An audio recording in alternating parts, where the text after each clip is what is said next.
This evening's performance will feature Drew McMullen as Orson Welles, Charlotte Baltzer as Announcer 1, Kat Adler as Announcer 2, Allison Kim as Announcer 3, Tess Moretz as Phillips, Nick Siljander as Professor Richard Pearson, Rashna Boka as Mr. Wilmoth and the Langham Field radio operator, Ethan Sager as the policeman, Julia Isber as Brigadier General Montgomery Smith and the 2X2L radio operator, Caroline Yao as Mr. Harry MacDonald, Grace Demarest as Captain Lansing of the Signal Corps, Eilea Sadian as the Secretary of the Interior, Kaya Kim Wygant as the 22nd Field Artillery Officer, Katie Dawson as the Field Artillery Gunner, Ariana Samadi as the Field Artillery Observer, Haley Hua as Lieutenant Vogt, Bombing Commander,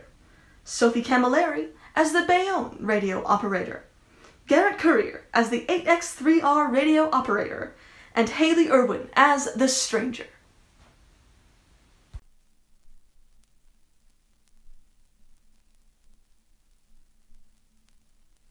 The Columbia Broadcasting System and its affiliated stations present Orson Welles in the Mercury Theater on the air in The War of the Worlds by Welles.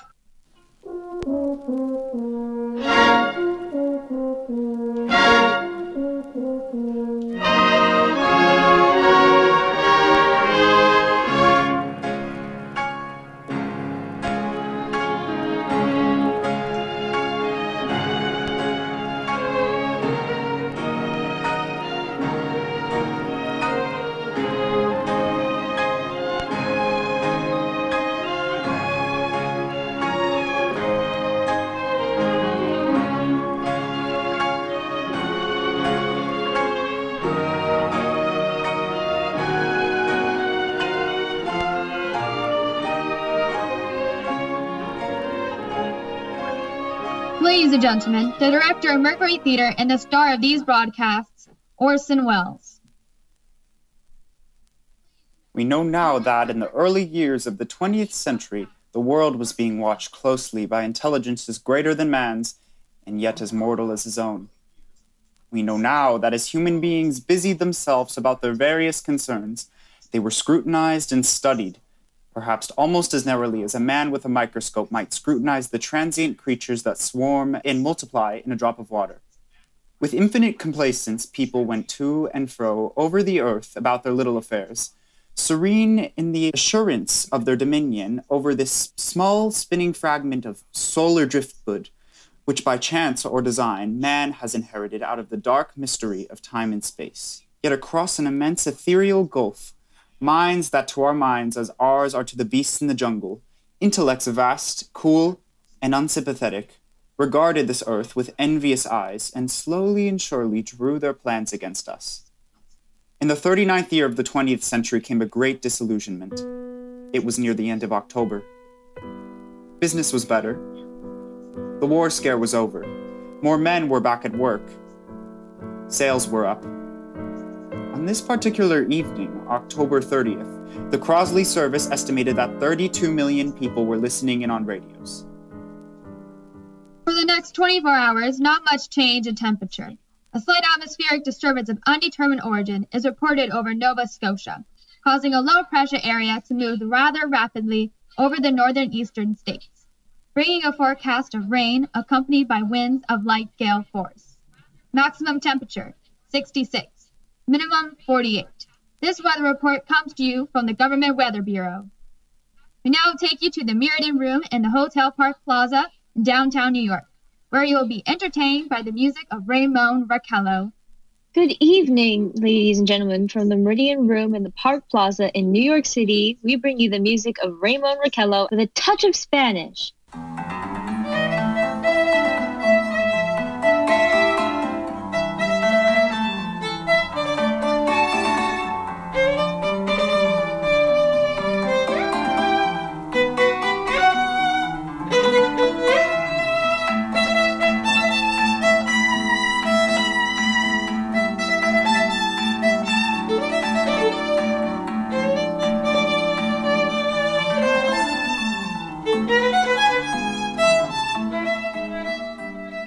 Ladies and gentlemen, we interrupt our program of dance music to bring you a special bulletin from the Intercontinental Radio News. At 20 minutes before 8, Central Time, Professor Farrell of the Mount Jennings Observatory, Chicago, Illinois, reported seeing several explosions of incandescent gas occurring at regular intervals on the planet Mars. The spectroscope indicates the gas to be hydrogen and moving towards the Earth with enormous velocity. Professor Pearson of the observatory at Princeton confirms Farrell's observation and describes the phenomenon as, quote, like a jet of blue flame shot from a gun, unquote. We now return you to the music of Ramon Raquello, playing for you in the Meridian Room of the Park Plaza Hotel, situated in downtown New York.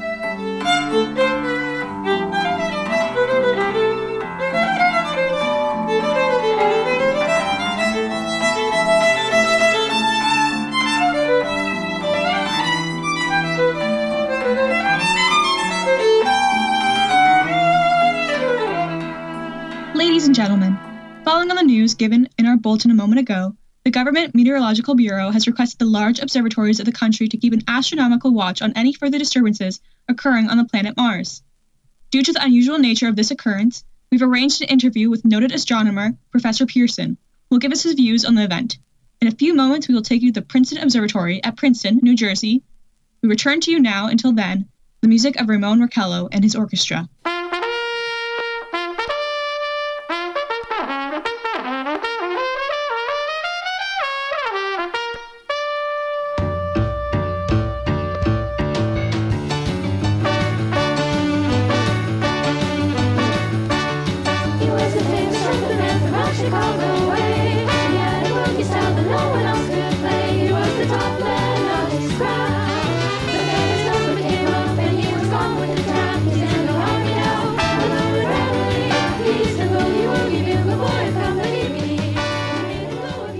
Ready to take you to the Princeton Observatory at Princeton, where Carla Phillips, our commentator, will interview Professor Richard Pearson, famous astronomer. We take you now to Princeton, New Jersey. Good evening, ladies and gentlemen. This is Carla Phillips speaking to you from the observatory at Princeton. I'm standing in a large semicircular room, pitch black except for an oblong split in the ceiling. Through this opening, I can see a sprinkling of stars that cast a kind of frosty glow over the intricate mechanism of the huge telescope. The ticking sound you hear is the vibration of the clockwork. Professor Pearson stands directly above me on a small platform, peering through a giant lens. I ask you to be patient, ladies and gentlemen, during any delay that may arise during our interview. Besides his ceaseless watch of the heavens, Professor Pearson may be interrupted by telephone or other communications. During this period, he is in constant touch with the astronomical centers of the world. Professor, may I begin our questions? At any time, Mrs. Phillips. Professor, would you please tell our radio audience exactly what you see as you observe the planet Mars through your telescope? Nothing unusual at the moment, Mrs. Phillips. A red disk swimming in a blue sea. Transverse stripes across the disk. Quite distinct now, because Mars happens to be at the point nearest the Earth. In opposition, as we call it. And in your opinion, what do these transverse stripes signify, Professor Pearson? Not canals, I can assure you, Mrs. Phillips, although that's the popular conjecture of those who imagine Mars to be inhabited. From a scientific viewpoint, the stripes are merely the result of atmospheric conditions peculiar to the planet. Then you're quite convinced that as a scientist that living intelligence as we know it does not exist on Mars? I'd say the chances against it are 1,000 to 1. And yet, how do you account for those gas eruptions occurring on the surface of the planet at regular intervals? Mrs. Phillips, I cannot account for it. By the way, Professor, for the benefit of our listeners, how far is Mars from Earth? Approximately 40 million miles. Well, that seems a safe enough distance. Just a moment, ladies and gentlemen. Someone has just handed Professor Pearson a message. While he reads it, let me remind you that we are speaking to you from the observatory in Princeton, New Jersey, where we are interviewing the world-famous astronomer, Professor Pearson. One moment, please. Professor Pearson has passed me a message, which he has just received. Professor, may I read the message to the listening audience? Certainly, Mrs. Phillips. Ladies and gentlemen, I shall read you a wire addressed to Professor Pearson from Dr. Gray of the Natural History Museum, New York. 9:15 p.m. Eastern Standard Time. Seismograph registered shock of almost earthquake intensity occurring within a radius of 20 miles from Princeton. Please investigate. Signed, Lloyd Gray, Chief of Astronomical Division. Professor Pearson, could this occurrence possibly have something to do with the disturbances observed on the planet Mars? Hardly, Mrs. Phillips. This is probably a meteorite of unusual size, and its arrival at this particular time is merely a coincidence. However, we shall conduct a search as soon as daylight permits. Thank you, Professor. Ladies and gentlemen, for the past 10 minutes, we've been speaking to you from the observatory at Princeton, bringing you a special interview with Professor Pearson, noted astronomer. This is Carla Phillips speaking. We are returning you now to our New York studio. And now, a word from our sponsors.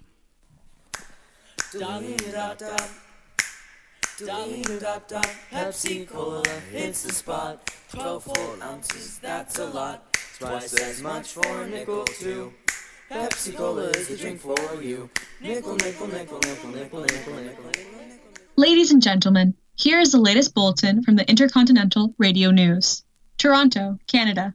Professor Morse of the McGill University reports observing a total of 3 explosions on the planet Mars between the hours of 7:45 p.m. and 9:20 p.m. Eastern Standard Time. This confirms early reports received from American observatories.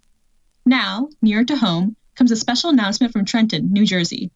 It is reported that at 8:50 p.m., a huge, flaming object, believed to be a meteorite, fell on a farm in the neighborhood of Grover's Mill, New Jersey, 22 miles from Trenton. The flash in the sky was visible with a radius of several hundred miles, and the noise of the impact was heard as far north as Elizabeth. We have dispatched a special mobile unit to the scene, and will have our commentator, Carla Phillips, give you a word description as soon as she can reach there from Princeton. In the meantime, we take you to the Hotel Marionette in Brooklyn, where Bobby Millette and his orchestra are offering a program of dance music.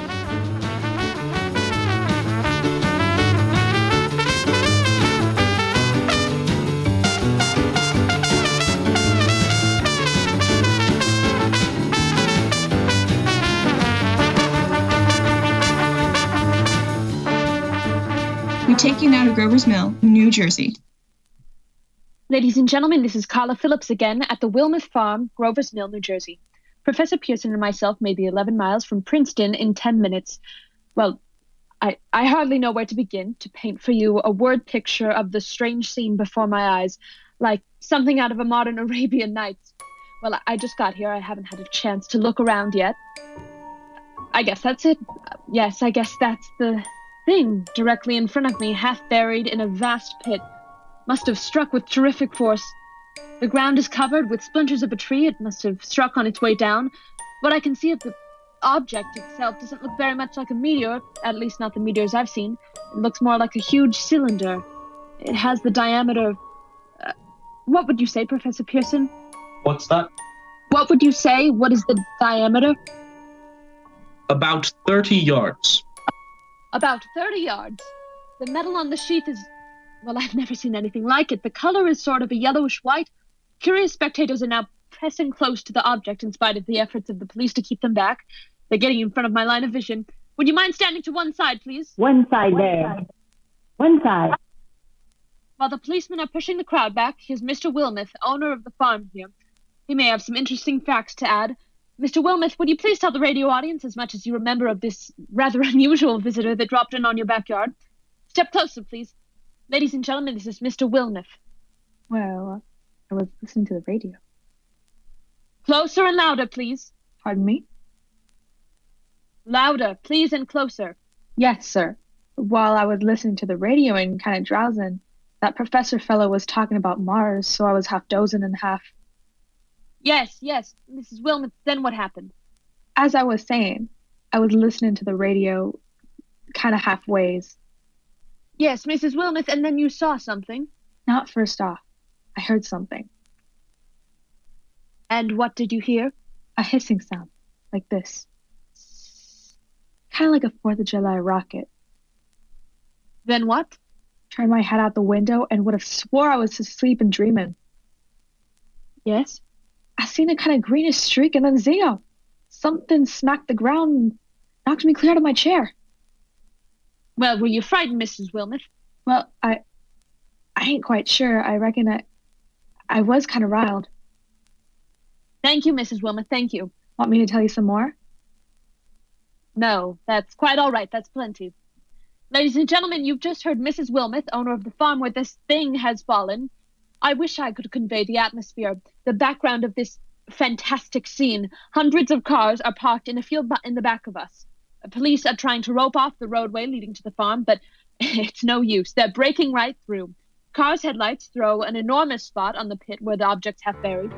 Some of the more daring souls are now venturing near the edge. Their silhouettes stand out against the metal sheath. One man wants to touch the thing. He's having an argument with the policeman. The policeman wins. Now, ladies and gentlemen, there's something I haven't mentioned in all this excitement, but now it's becoming more distinct. Perhaps you've caught it already on your radio. Listen. Do you hear it? It's a curious humming sound that seems to come from inside the object. I'll move the microphone nearer. Now, we're not more than 25 feet away. Can you hear it now? Oh, Professor Pearson. Yes, Mr. Phillips. Can you tell us the meaning of that scraping noise inside the thing? Possibly the unequal cooling of its surface. I see. Do you still think it's a meteor, Professor? I don't know what to think. The metal casing is definitely extraterrestrial, not found on this Earth. Friction with the Earth's atmosphere usually tears holes in a meteorite. This thing is smooth and, as you can see, of cylindrical shape. Just a minute. Something's happening.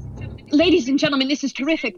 This end of the thing is beginning to flake off. The top is beginning to rotate like a screw. The thing must be She's moving. Look, the darn thing's unscrewed. Keep back there. Keep back, I tell you. Keep back there. It's red hot. They'll burn to a cinder. Keep those idiots back. Ladies and gentlemen, this is the most terrifying thing I've ever witnessed. Wait a minute. Someone's crawling out of the hollow top. Something. I can see peering out of that black hole 2 luminous discs. Are they eyes? It might be a face. Oh my gosh, it's disgusting! Good heavens, something's wriggling out of the shadow like a gray snake.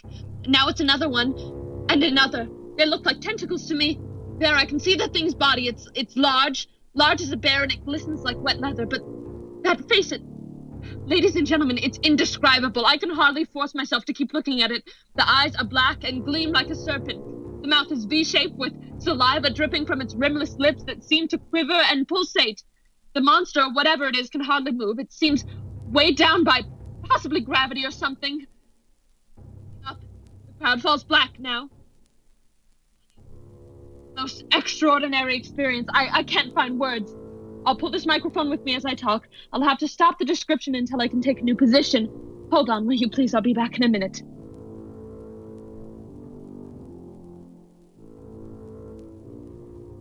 We are bringing you an eyewitness account of what's happening on the Wilmeth Farm, Grover's Mill, New Jersey. We now return you to Carl Phillips at Grover's Mill. Ladies and gentlemen, here I am, back of a stone wall that adjoins Mrs. Wilmeth Garden. From here I can get a sweep of the whole scene. I'll give you every detail as long as I can talk, as long as I can see. More state police have arrived. They're drawing up a cordon in front of the pit, about 30 of them. No need to push the crowd back now. They're willing to keep their distance. The captain is conferring with someone. We can't quite see who. Oh, yes, I believe it's Professor Pearson. Yes, it is. Now they've parted. The professor moves around one side, studying the object, while the captain and 2 policemen advance with something in their hands. I can see it now. It's a white handkerchief tied to a pole. A flag of truce. If those creatures know what that means. What anything means. Wait. Something's happening. Oh my god! Shape is rising out of the pit. I can make out a small beam of light against a mirror. What's that? There's a jet of flame springing from the mirror, and it leaps right at the advancing men. It strikes them head on. Good lord, they're turning into flame! Oh, now the whole field's caught fire. The woods, the barn, the gas tanks of automobiles, it's spreading everywhere. It's coming that way. About 20 yards to my right. Ladies and gentlemen, due to circumstances beyond our control, we are unable to continue the broadcast from Grover's Mill. Evidently, there is some difficulty with our field transmission. However, we will return to that point at the earliest opportunity. In the meantime, we have a late bulletin from San Diego, California.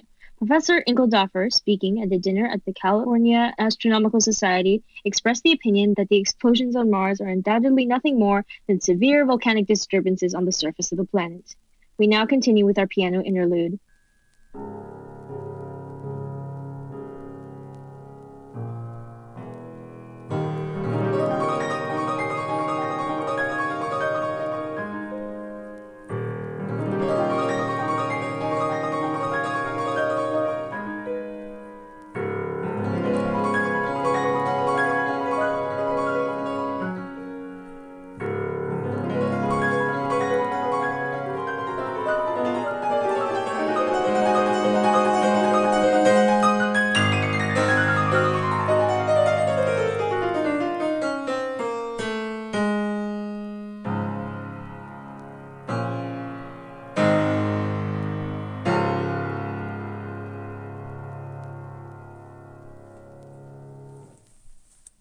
Ladies and gentlemen, I have just been handed a message that came in from Grover's Mill by telephone. Just a moment. At least 40 people, including 6 state troopers, lie dead in a field east of the village of Grover's Mill, their bodies burned and distorted beyond all possible recognition. The next voice you hear will be that of Brigadier General Montgomery Smith. I have been requested by the Governor of New Jersey to place the counties of Mercer and Middlesex as far west as Princeton and east to Jamesburg under martial law. No one will be permitted to enter this area except by special pass issued by state or military authorities. 4 companies of state militia are proceeding from Trenton to Grover's Mill and will aid in the evacuation of homes within the range of military operations. Thank you.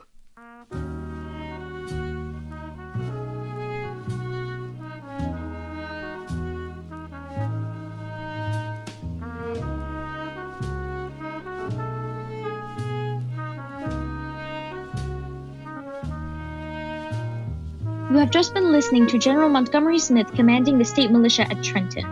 In the meantime, further details of the catastrophe at Grover's Mill are coming in. The strange creatures, after unleashing their deadly assault, crawled back into their pit and made no attempt to prevent the efforts of the firemen to recover the bodies and extinguish the fire. Combined fire departments at Mercer County are fighting the flames which menace the entire countryside. We have been unable to establish any contact with our mobile unit at Grover's Mill, but we hope to be able to return to you there at the earliest possible moment. In the meantime, we take you... Just one moment, please. Ladies and gentlemen, I have just been informed that we have finally established communication with an eyewitness of the tragedy. Professor Pearson has been located at a farmhouse near Grover's Mill, where he has established the emergency observation post. As a scientist, he will give you his explanation of the calamity. The next voice you will hear will be that of Professor Pearson, brought to you by Direct Wire. Professor Pearson.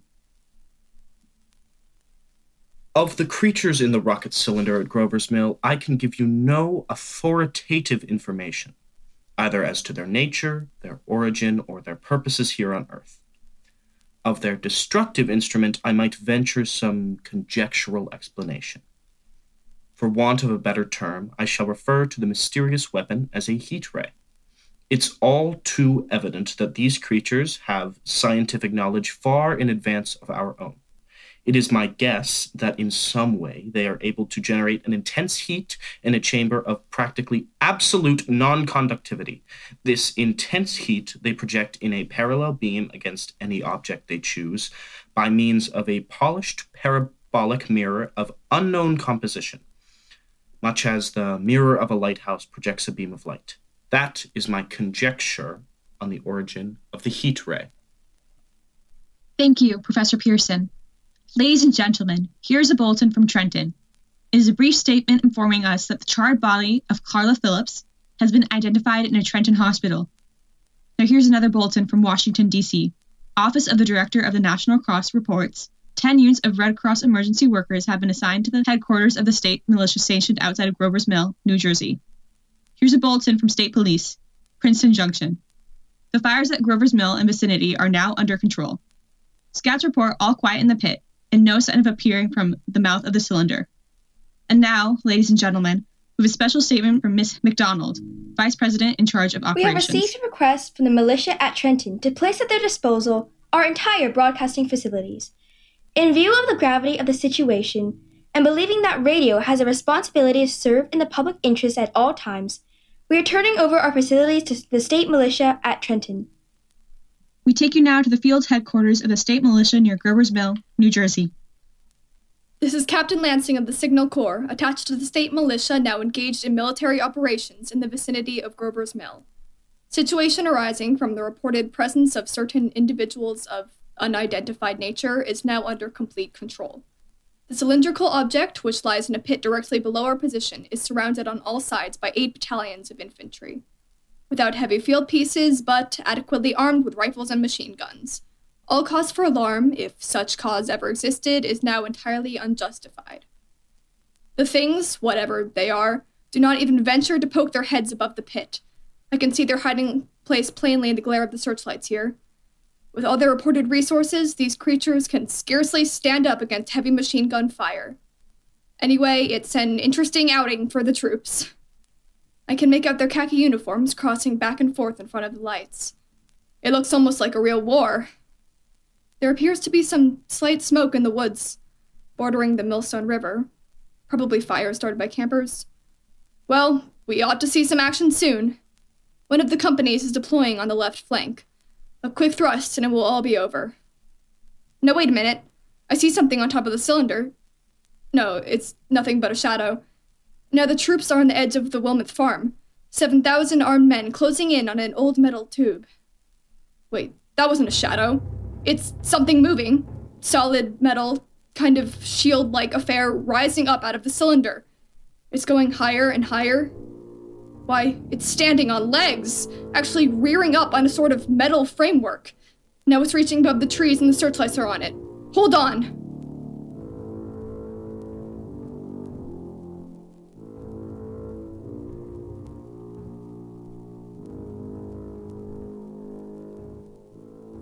Ladies and gentlemen, I have a grave announcement to make. Incredible as it may seem, both the observations of science and the evidence of our eyes lead to the inescapable assumption that those strange beings who landed in the New Jersey farmlands tonight are the vanguard of an invading army from the planet Mars. The battle which took place tonight at Grover's Mill has ended in one of the most startling defeats ever suffered by an army in modern times. 7,000 men armed with rifles and machine guns pitted against a single fighting machine from the invaders from Mars. 120 known survivors. The rest strewn over the battle area from Grover's Mill to Plainsboro, crushed and trampled to death under the metal feet of the monster or burned to cinders by its heat ray. The monster is now in control of the middle section of New Jersey and has effectively cut the state through its center. Communication lines are down from Pennsylvania to the Atlantic Ocean. Railroad tracks are torn and service from New York to Philadelphia discontinued except routing some of the trains through Allentown and Phoenixville. Highway to the north, south, and west are clogged with frantic human traffic. Police and Army reserves are unable to control the mad fight. By morning, the fugitives will have swelled Philadelphia, Camden, and Trenton. It is estimated to twice their normal population. At this time, martial law prevails throughout New Jersey and eastern Pennsylvania. We take you now to Washington for a special broadcast on the national emergency, the Secretary of the Interior. Citizens of the nation, I shall not try to conceal the gravity of this situation that confronts the country, nor the concern of your government in protecting the lives and property of its people. However, I wish to impress upon you, private citizens and public officials, the urgent need of calm and resourceful action. Fortunately, this formidable enemy is still confined, and we may place our faith in military forces to keep them there.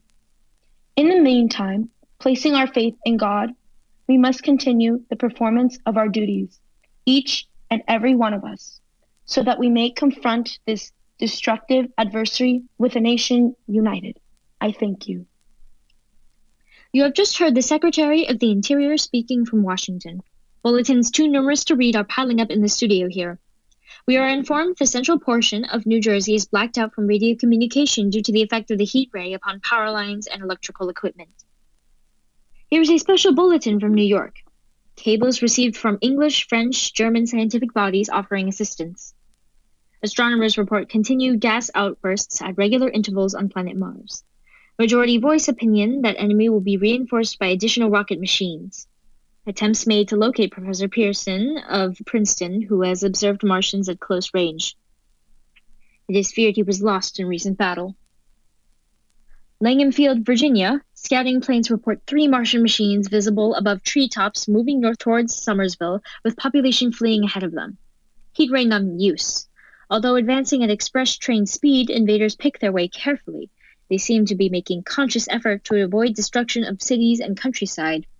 However, they stop to uproot power lines, bridges, and railroad tracks. Their apparent objective is to crush resistance, paralyze communication, and disorganize human society. Here is a bulletin from Basking Ridge, New Jersey. Coon hunters have stumbled on a second cylinder similar to the first, embedded in the Great Swamp 20 miles south of Morristown. Army field pieces are proceeding from Newark to blow up the second invading unit before the cylinder can be opened and the fighting machine rigged. They are taking up position in the foothills of Watchung Mountains. Another bulletin from Langham Field, Virginia. Scouting planes report enemy machines, now 3 in number, increasing speed northward, kicking over houses and trees in their evident haste to form a conjunction with their allies south of Morristown. Here's a bulletin from Winston Field, Long Island. Fleet of Army bombers carrying heavy explosives flying north in pursuit of enemy. Scouting planes act as guides. They keep speeding the enemy in sight. Just a moment, please. Ladies and gentlemen, we've run into special wires to the artillery line in the adjacent villages to give you direct reports in the zone of the advancing enemy. First, we take you to the battery of the 22nd Field Artillery, located in the Watchung Mountains. Range, 32 meters. 32 meters. Projection, 39 degrees. 39 degrees. Fire! 140 yards to the right, sir. Shift range, 31 meters. 31 meters. Projection, 37 degrees. 37 degrees. Fire! A hit, sir. We got the tripod off one of them. They've stopped. The others are trying to repair it. Quick, get the range. Shift 30 meters. 30 meters. Projection, 27 degrees. 27 degrees. Fire! Can't see the shell land, sir. They're letting off the smoke. What is it? A black smoke, sir. Moving this way, lying close to the ground. It's moving fast. Put on gas masks. Get ready to fire. Shift 24 meters. 24 meters. Projection, 24 degrees. 24 degrees. Fire! Still can't see, sir. The smoke's coming nearer. Get the range. 23 meters. 23 meters. 23 meters. Projection, 22 degrees. 22 degrees.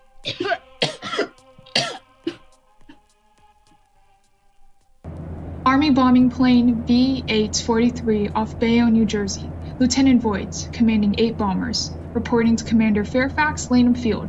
This is Voigt reporting to Commander Fairfax, Lanham Field. Enemy tripod machines now in sight, reinforced by 3 machines from the Morristown cylinder, 6 altogether. 1 machine already crippled, believed hit by shell from Army gun in Watchung Mountains. Guns now appear silent. A heavy black fog hitting close to the earth, of extreme density, nature unknown. No sign of heat ray. Enemy now turns east, crossing Passaic River into the Jersey marshes. Another straddles the Pulaski Skyway. Evident objective is New York City. They're pushing down a high-tension power station. The machines are close together now, ready to attack. Planes circling, ready to strike. 1,000 yards and we'll be over the first. 800 yards. 600. 400. 200. There they go. The giant arm raised. Green flash, they're spraying us with flame. 2,000 feet. Engines are giving out, no chance to release bombs. Only one thing left. Drop on them, plane and all. We're diving on the first one. Now the engine's gone. 8, 7, 6. This is Bayonne, New Jersey, calling Langham Field. This is Bayonne, New Jersey, calling Langham Field. Come in, please. This is Langham Field. Go ahead. 8 Army bombers in engagement with enemy tripod machines over Jersey Flats. Engines incapacitated by heat ray. All crashed. 1 enemy machine destroyed. Enemy now discharging heavy black smoke in direction of... This is Newark, New Jersey. This is Newark, New Jersey. Warning, poisonous black smoke pouring in from Jersey marshes. Reaches South Street. Gas masks, useless. Urge population to move into open spaces. Automobiles, use Route 7, 23, 24. Avoid congested areas. Smoke now spreading over Raymond Boulevard. 2X2L, calling. CQ, 2X2L, calling CQ. 2X2L, calling 8X3R. Come in, please. This is 8X3R. Coming back at 2X2L. How's reception? How's reception? Kate, please. Where are you? 8X3R? What's the matter? Where are you? I'm speaking from the roof of the broadcasting building, New York City. The bells you hear are ringing are to warn the people to evacuate the city as the Martians approach. Estimated 2 hours, 3 million people have moved out along the roads to the north. Hutchinson River Parkway still kept open for motor traffic. Avoid bridges to Long Island, hopelessly jammed. All communication with the Jersey Shore closed 10 minutes ago. No more defenses. Our army wiped out. Artillery, Air Force, everything wiped out. This may be the last broadcast. We'll stay here to the end. People are holding service below us in the cathedral. Now I look down the harbor. All manner of boats overloaded with fleeing population pulling out from docks. Streets are all jammed. Noise and crowds like the New Year's Eve in city. Wait a minute. Enemy now in sight above the Palisades. Five great machines. One is crossing river. I can see it from here, wading the Hudson like a man wading through a brook. A bulletin handed me. Martian cylinders are falling all over the country. One outside Buffalo, Chicago, St. Louis seem to be timed and spaced. Now the first machine reaches the shore. He stands watching, looking over the city. His steel, cowlish head is even with the skyscrapers. He waits for the others. They rise like a line of new towers on the city's west side. Now they're lifting their metal heads. This is the end now. Smoke comes out. Black smoke drifting over the city. People in the streets see it now. They're running towards the East River. Thousands of them, dropping like rats. Now the smoke's spreading faster. It's reaching Times Square. People are trying to run away from it, but it's no use. They're falling like flies. Now the smoke's crossing 6th Avenue, 5th Avenue, 100 yards away. It's 50 feet. 2X2L, calling CQ. 2X2L, calling CQ. 2X2L, calling CQ. New York. Isn't anyone on the air? Isn't anyone on the air? Isn't there anyone? 2X2L.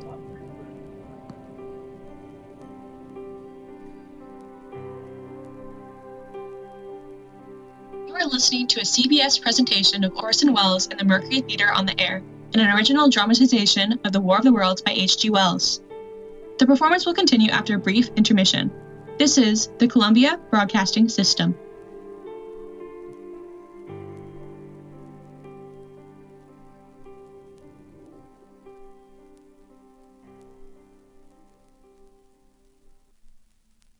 As I set down these notes on paper, I am obsessed by the thought that I may be the last living man on Earth. I have been hiding in this empty house near Grover's Mill, a small island of daylight cut off from the black smoke from the rest of the world. All that happened before the arrival of these monstrous creatures in the world now seems part of another life. A life that has no continuity with the present, furtive existence of the lonely derelict who pencils these words on the back of some astronomical notes bearing the signature of Richard Pearson. I look down at my blackened hands, my torn shoes, my tattered clothes, and I try to connect them with a professor who lives at Princeton and who, on the night of October 30th, glimpsed through his telescope an orange splash of light on a distant planet. My wife, my colleagues, my students, my books, my observatory, my world. Where are they?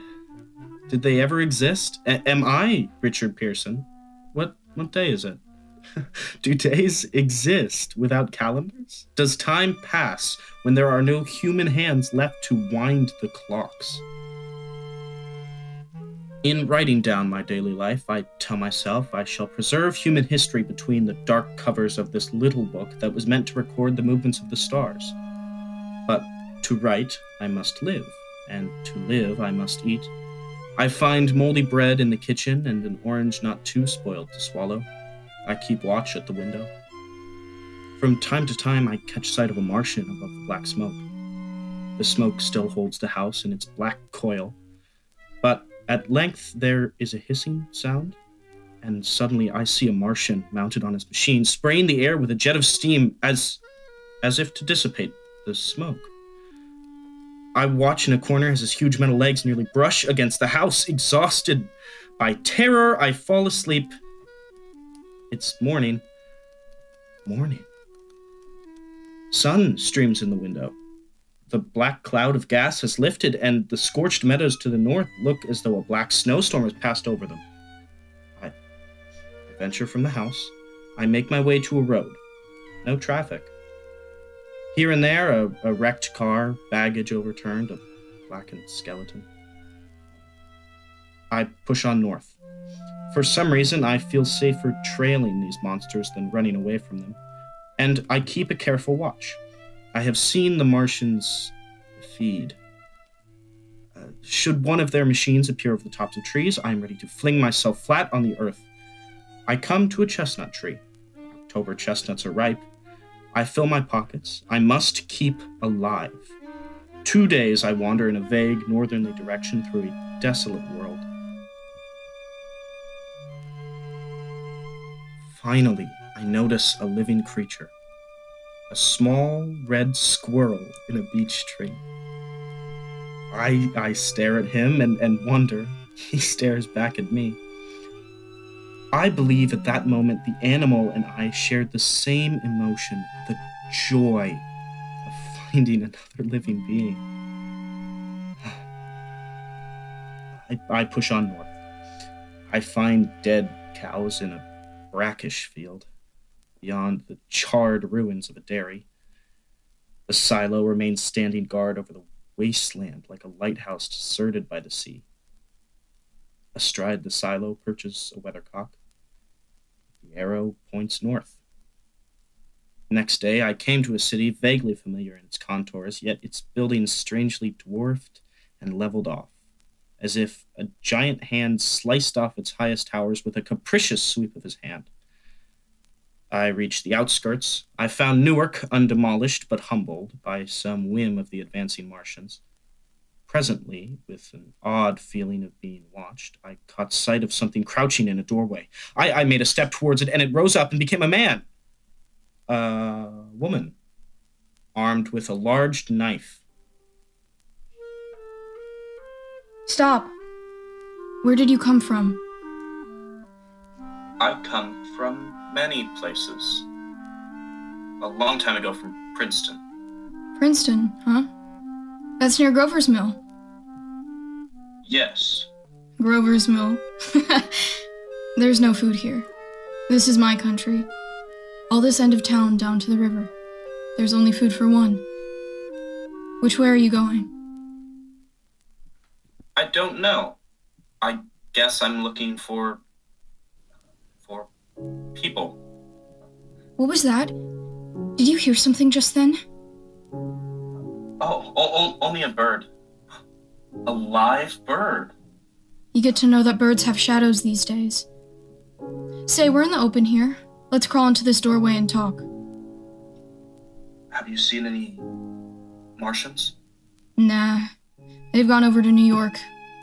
At night, the sky is alive with their lights, just as if people were still living in it. By daylight, you can't see them. 5 days ago, a couple of them carried something big across the flats from the airport.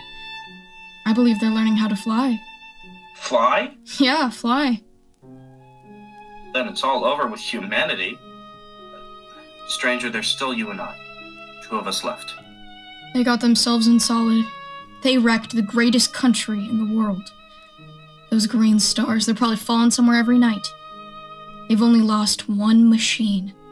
There isn't anything to do. We're done. We're licked. Where were you? You're in a uniform.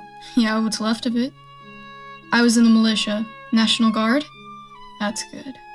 It wasn't any war any more than there's war between men and ants. And we're eatable ants. I found that out. What will they do with us? I've thought it all out. Right now, we're caught as we're wanted. The Martian only has to go a few miles to get a crowd on the run. But they won't keep doing that. They'll begin catching us, systematic-like, keeping the best and storing us in cages and things. They haven't begun on us yet. Not begun? Not begun. All that's happened so far is because we don't have sense enough to keep quiet, bothering them with guns and such stuff and losing our heads and rushing off in crowds. Now, instead of rushing around blind, we've got to fix ourselves up. Fix ourselves up according to the way things are now. Cities, nations, civilization, progress. Done. Well, there won't be any more concerts for 1,000,000 years or so, and no nice little dinners at restaurants. If it's amusement you're after, I guess the game's up. And what is there left? Life. That's what. I want to live. Yeah, and so do you. We're not going to be exterminated, and I don't mean caught either. And tamed and fattened and bred, like an ox. What are you going to do? I'm going on. Right under their feet. I got a plan. We men as men are finished. We don't know enough. We gotta learn plenty before we've got the chance. And we've gotta live and keep free while we learn, see? I've thought it all out, see? Tell me the rest. Well, it isn't all of us that were made for wild beasts, and that's what it's got to be. That's why I watched you. All these little office workers that used to live in these houses, they'd be no good. They haven't any stuff to them. They just used to run off to work. I've seen hundreds of them, running wild to catch their commuter train in the morning for fear they get canned if they didn't. Running back at night afraid they won't be in time for dinner. Lives insured and a little invested in case of accidents. And on Sundays, worried about the year after. The Martians will be a godsend for those guys. Nice, roomy cages, good food, careful breeding, no worries. After a week or so chasing about the fields on empty stomachs, they'll come and be glad to be caught. You've thought it all out, haven't you? You bet I have. And that isn't all. These Martians will make pets of some of them. Train them to do tricks, who knows? Get sentimental over the pet boy who grew up and had to be killed. And some, maybe, they'll train to hunt us. No. No, that's impossible. No human being... Yes, they will. There's men who will do it gladly. If one of them ever comes after me, why... In the meantime, you and I and others like us, where are we to live when the Martians own the Earth? I've got it all figured out. We'll live underground. I've been thinking about the sewers. Under New York are miles and miles of them. The main ones are big enough for anybody. Then there's cellars, vaults, underground storerooms, railway tunnels, subways... You begin to see, eh? And we'll get a bunch of strong men together. No weak ones, that rubbish out. And you meant me to go? Well, I gave you a chance, didn't I? We won't quarrel about that. Go on. And we've got to make safe places for us to stay in, see? And get all the books we can, science books. That's where men like you come in, see? We'll raid the museums. We'll even spy on the Martians. It may not be so much we have to learn before. Just imagine this. 4 or 5 of their own fighting machines suddenly start off. Heat rays right and left, and not a Martian in them. Not a Martian in them, but men. Men who have learned the way how. It may even be our time. Gee, imagine having one of them lovely things with its heat ray wide and free. We'd turn it on Martians. We'd turn it on men. We'd bring everybody down to their knees. That's your plan? You and me and a few more of us, we'd own the world. I see. Say, what's the matter? Where are you going? Not to your world. Goodbye, stranger. I don't want to set the world on fire.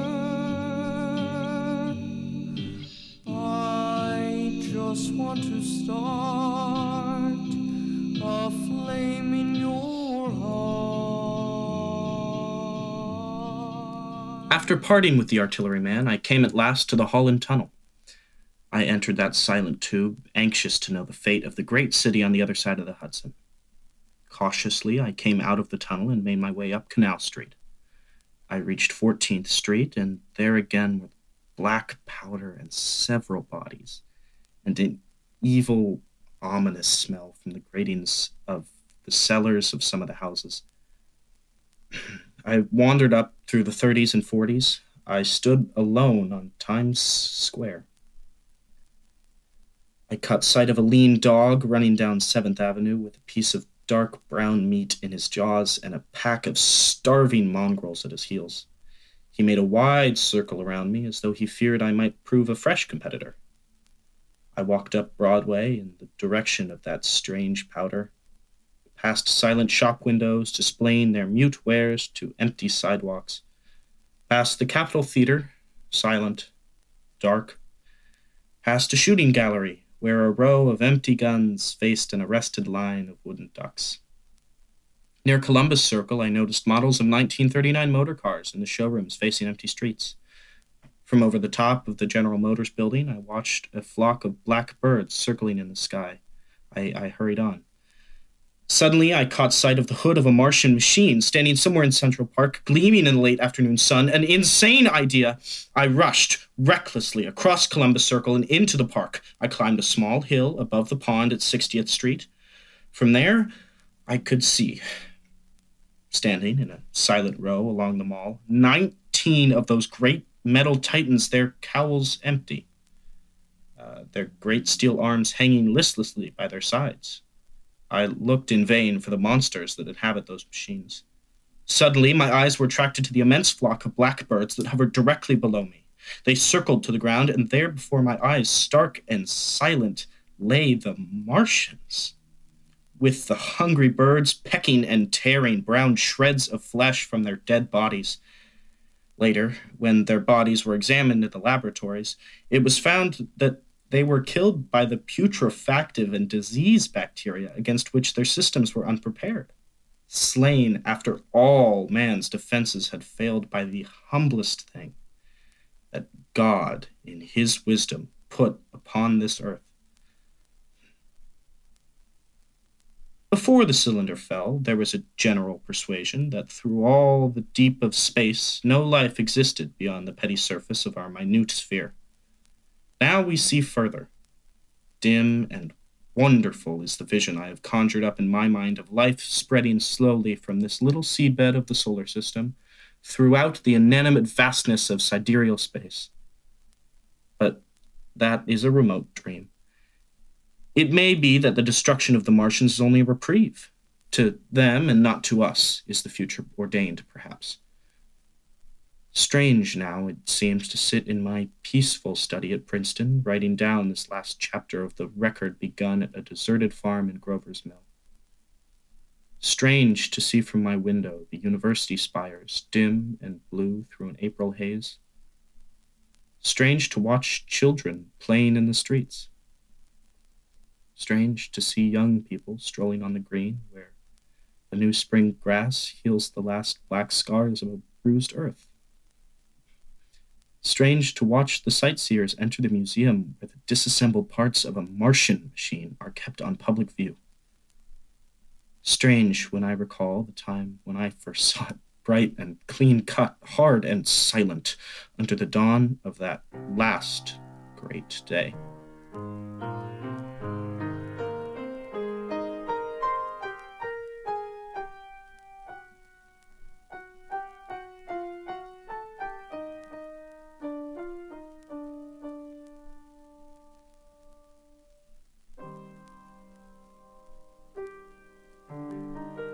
This is Orson Welles, ladies and gentlemen, out of character to assure you that the War of the Worlds has no further significance than as the holiday offering it was intended to be. The Mercury Theater's own radio version of dressing up in a sheet and jumping out of a bush and saying boo. Starting now, we couldn't soap all your windows and steal all your garden gates by tomorrow night, so we did the best next thing. We annihilated the world before your very ears and utterly destroyed the CBS. You will be relieved, I hope, to learn that we didn't mean it and that both institutions are still open for business. So goodbye, everybody, and remember the terrible lesson you learned tonight. That grinning, glowing, globular invader of your living room is an inhabitant of the pumpkin patch, and if your doorbell rings and nobody's there, that was no Martian.